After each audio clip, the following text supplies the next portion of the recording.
Assalamualaikum warahmatullahi wabarakatuh. Bismillahirrahmanirrahim. Alhamdulillahilladzi an'ama alaina bi ni'matil iman wal islam. Asyhadu alla ilaha illallah wa asyhadu anna Muhammadar Rasulullah. Allahumma sholli ala Muhammad wa ala ali sayyidina Muhammad amma ba'du. Yang pertama dan utama, marilah kita panjatkan puji syukur kehadirat Allah Subhanahu wa taala atas rahmat dan hidayahnya kepada kita semua pada hari yang berbahagia ini. Kita masih diberi kenikmatan iman dan Islam sehingga kita dapat bertemu dan bersilaturahmi dalam acara Kasanah Islam Metro TV. Dan tidak lupa sholawat serta salam semoga selalu tercurahkan kepada Nabi besar kita, yakni Habibana wa Nabiyana Muhammad sallallahu alaihi wasallam, yang sangat kita harapkan syafaatnya di yaumil akhir kelak. Amin, Allahumma amin. Dan senang sekali hari ini saya, Iqbal Himawan, dapat menemani Anda pemirsa dalam program Kasanah Islam Metro TV, tentunya untuk dapat menambah ilmu dan juga memantapkan iman Islam kita. Dan acara ini berlangsung di Masjid Istiqlal, Jakarta. Dan tidak terasa pemirsa, kita telah berada di ujung bulan Ramadan. Seluruh umat Islam pun bersuka cita menyambut dan merayakan hari kemenangan.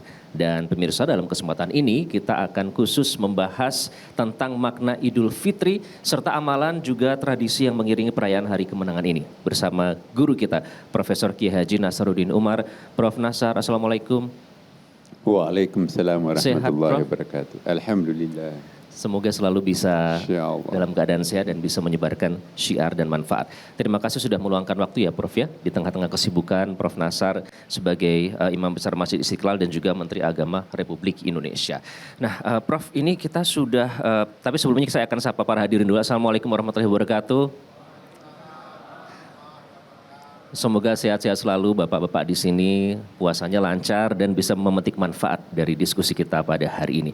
Prof Nasar, ini kita kalau Idul Fitri itu biasanya ada kegembiraan karena akhirnya berhasil melaksanakan ibadah puasa Ramadan selama 1 bulan. Tapi di sisi lain juga ada rasa sedih. Akhirnya kita harus meninggalkan bulan Ramadan yang penuh berkah. Nah, bagaimana seharusnya seorang Muslim itu memaknai Idul Fitri, Prof? Iya, sangat individual, sangat personal. Ada orang sangat gembira, ya. Kenapa? Karena alhamdulillah usai sudah melaksanakan kewajiban yang merupakan rukun Islam, yaitu puasa selama 1 bulan penuh. Ada juga orang yang sangat sedih, masih pingin rasanya untuk berpuasa, sholat tarawih, tapi nggak mungkin lagi kan, nggak ada sholat tarawih sesudah bulan suci Ramadan. Ya.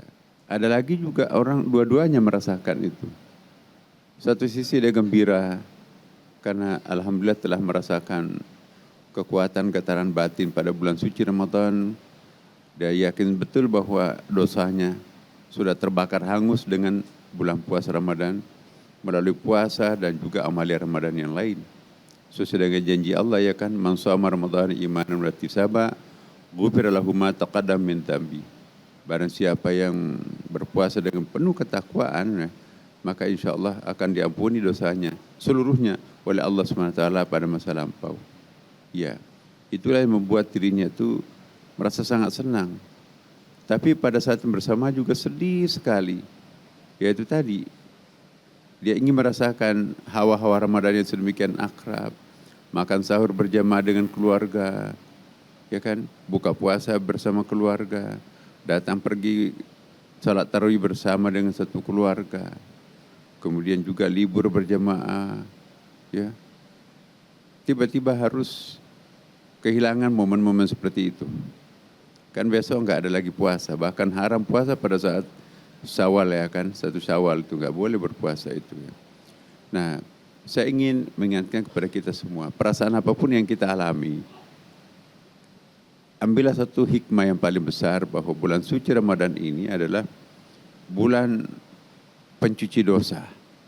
Tapi jangan diartikan sesudah Ramadan itu kita kembali menanam bibit dosa lagi kan. Jangan lepas Ramadan kita kembali kambuh liar lagi seperti sebelumnya ya kan. Menjadi manusia liar kembali setelah kita dijinakkan oleh bulan suci Ramadan. Saya kira yang paling bagus sebagai seorang Muslim, bagaimana menciptakan bulan-bulan sesudah Ramadan 11 bulan itu kualitasnya seperti bulan Ramadan. Tetap kita nggak boleh berbohong, tetap kita nggak boleh membuka aib orang lain, tidak boleh membuka hijab, tidak boleh membuat aurat, membuka aurat ya. Dan tetap kita melakukan juga puasa-puasa sunat yang lain, puasa Senin Kamis atau puasa Daud, atau paling tidak puasakan mulutnya untuk tidak membicarakan aib saudaranya sendiri, puasakan matanya untuk tidak suka mengintip yang haram, puasakan tangannya untuk tidak suka menandatangani yang fiktif, memegang yang sesuatu yang tidak halal, puasakan kakinya untuk tidak gampang melangkah ke tempat maksiat, ya kan? Puasakan pikirannya untuk senantiasa berpikiran kotor, puasakan jiwanya untuk ada dendam dan seterusnya. Jadi ringan sekali beban ini. Kenapa? Karena dalam kondisi di luar Ramadan pun juga tetap kita mempertahankan kualitas Ramadan dalam setiap perilaku kita. Lalu Prof, sebenarnya sejak kapan dan bagaimana Rasulullah SAW itu merayakan Idul Fitri, Prof? Iya, Idul Fitri itu kan ada, apa artinya Idul Fitri? Dari kata ada itu artinya kembali. Kembali dari mana? Al-Fitr, kembali kita berbuka ya. Al-Fitr itu kan biasanya bahasa Arabnya makan pagi, itu breakfast itu kan Al-Fitr.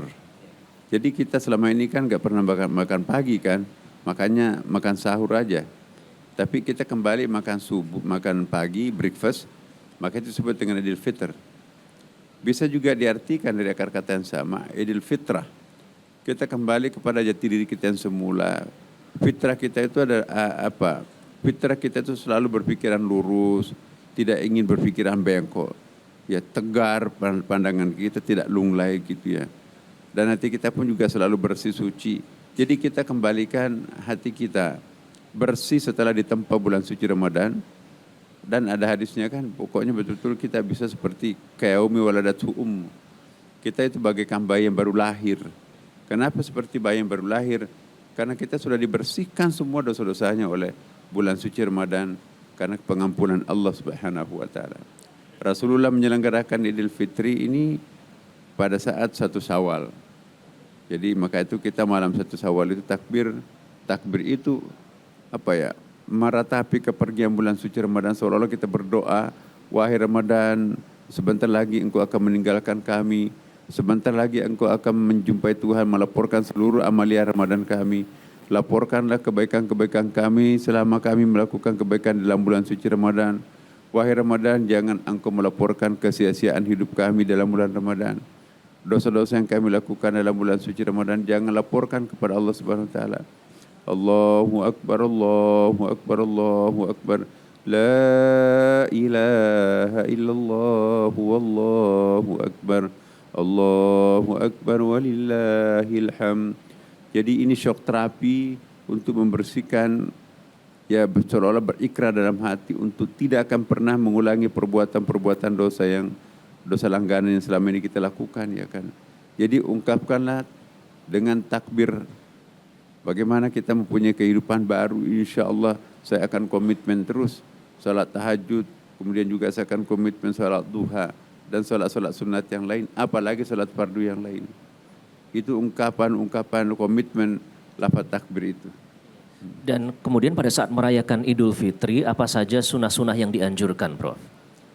Ya, karena pelaksanaan Idul Fitri itu adalah ibadah sunat ya. Nanti akan ada bedanya dengan Idul Adha. Kalau Idul Fitri itu memberikan sumbangan dalam bentuk karbohidrat, maka itu kita ada namanya zakat fitrah. Semua orang wajib untuk mengeluarkan zakat fitrah bagi yang mampu tentunya kan. Dan harus memberikannya pada saat paling akhir sebelum khatib turun dari mimbar membacakan khutbah. Nah, disunatkan untuk kita mandi dulu ya, mandi sebelum pergi ke masjid, kemudian juga berpakaian putih-putih. Ya, disunatkan itu untuk agak sedikit menunda pelaksanaan Idul Fitri itu, memberi kesempatan kepada mereka yang belum membayar zakat fitrah untuk masih ada waktu untuk membagi harta zakat fitrahnya.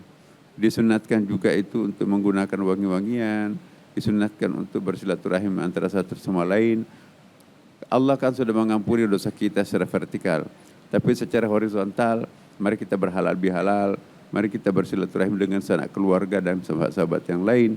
Dengan demikian ringan beban kita menjalani kehidupan, Kenapa? Karena dosa kita sudah diampuni oleh Allah, kesalahan kita sudah saling memaafkan satu sama lain sebagai sesama umat manusia. Baik, nanti kita akan lanjutkan Prof. Indonesia ini dengan penduduk muslim terbesar di dunia, erat kaitannya pada saat merayakan Idul Fitri dengan tradisi seperti mudik, ketupat, dan tradisi lainnya. Nah, apakah ini masih sesuai dengan tuntunan Islam? Lalu mengapa kita harus membayar zakat fitrah sebelum melaksanakan sholat Idul Fitri? Tetaplah di Khasanah Islam Metro TV.